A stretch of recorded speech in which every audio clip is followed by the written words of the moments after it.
Un ESPIC, c'est un acronyme un peu abscon qui signifie établissement de soins privés d'intérêt collectif.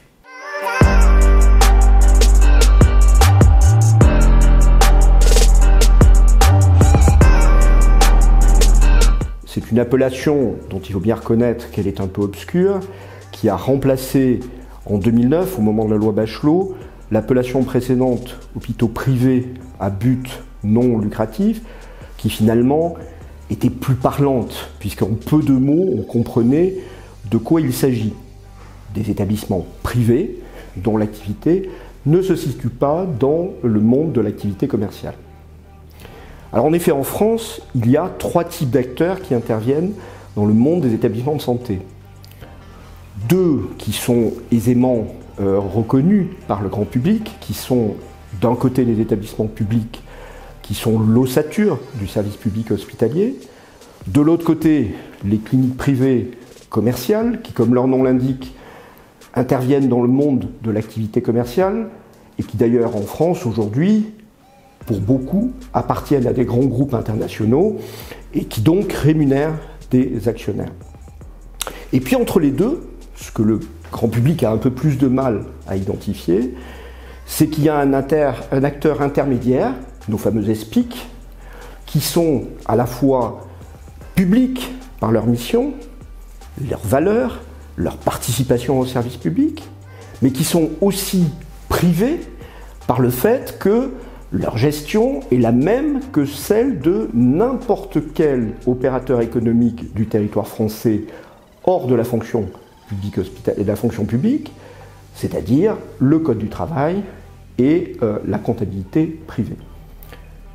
Alors le public a du mal à les identifier et c'est compréhensible puisque ces établissements, pour le patient, ils ne sont pas différents des établissements publics. Ce sont les mêmes règles qui s'appliquent aux patients. Qui sait, quand il passe les portes de l'hôpital Saint-Joseph à Marseille, de la clinique, de l'hôpital Bagatelle à Bordeaux, de l'Institut mutualiste Montsouris ou de l'hôpital Foch à Paris, ou d'un des 22 centres anticancéreux des différentes régions françaises, qui sait qu'il rentre dans un ESPIC et non dans un hôpital public? Personne ou peu de monde. Et c'est bien normal. C'est bien normal, mais c'est dommage. Car ce monde des ESPIC, c'est un monde qui est extrêmement intéressant parce que finalement, il marie le meilleur des deux mondes. Les valeurs du public d'un côté, mais aussi la souplesse, la réactivité, la capacité d'inventivité du monde privé de l'autre. Et d'ailleurs, si en France ce monde est un monde minoritaire, moins de 10% parmi les hôpitaux de médecine, de chirurgie et d'obstétrique, et un peu plus, 30% parmi les hôpitaux de soins de suite et de réadaptation, donc un monde minoritaire dans le paysage hospitalier français.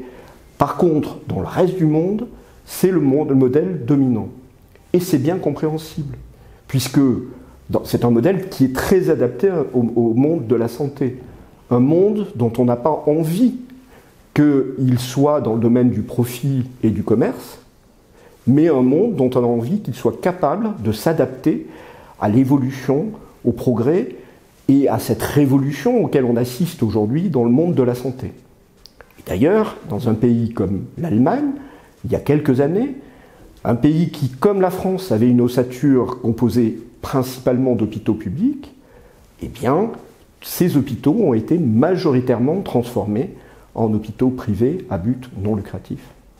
Alors, est-ce que le modèle de l'hôpital privé à but non lucratif, de l'ESPIC, est-ce que ce modèle est un modèle d'avenir pour le système hospitalier français? Ça, c'est un autre débat.